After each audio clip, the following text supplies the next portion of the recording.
Conditionals. Oh, yeah, conditionals. Basically, we have five types of conditionals, okay? We have first conditional, actually, zero conditional first. Let me go back. So we have zero conditional, first conditional, second conditional, third conditional, and mixed conditional. This is when you mix usually second and third conditional together, okay? Now, they are great for talking about possibilities, hypotheticals, and imaginary situations.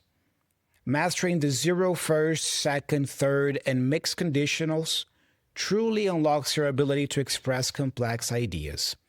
This is important because they allow you to express cause and effect, as in the case of first conditional, for example. If you touch the fire, you will burn your hand. You see, this is cause and effect.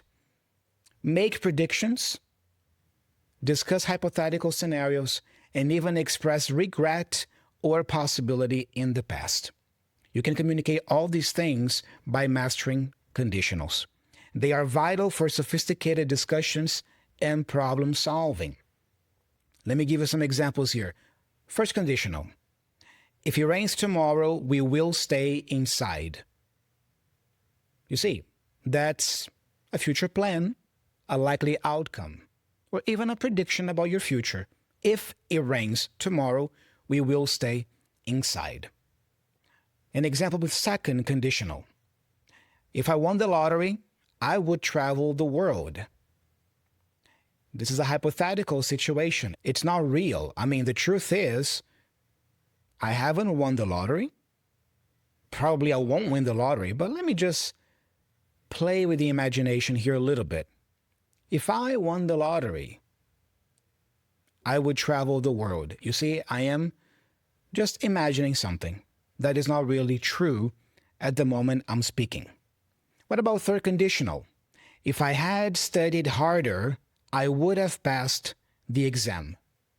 Now I am communicating regret about a past event.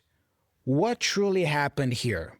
What truly happened was I didn't study hard. Because of that, I failed the exam.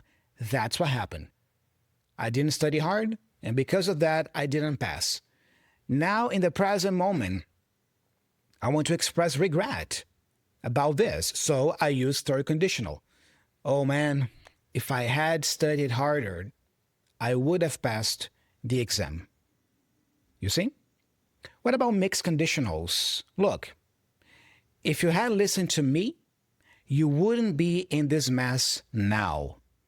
So the first clause here is in third conditional. If you had listened to me, this is communicating the past action. What happened? You didn't listen to me. That's in the past. So let me imagine an alternative scenario to this. If you had listened to me, that's third conditional, you wouldn't be in this mess now. Present condition. So this is second conditional. Second conditional, remember, is used to talk about hypothetical, imaginary situations now, in the present moment. So the truth is that I am in a mess now. That's my current situation. Okay? And why am I in this mess? Because I didn't listen to my friend. You see, so there is a present consequence and there is a past cause. So to communicate the past cause, I use third conditional. To communicate the present situation or result or effect, I use second conditional. It's all hypothetical.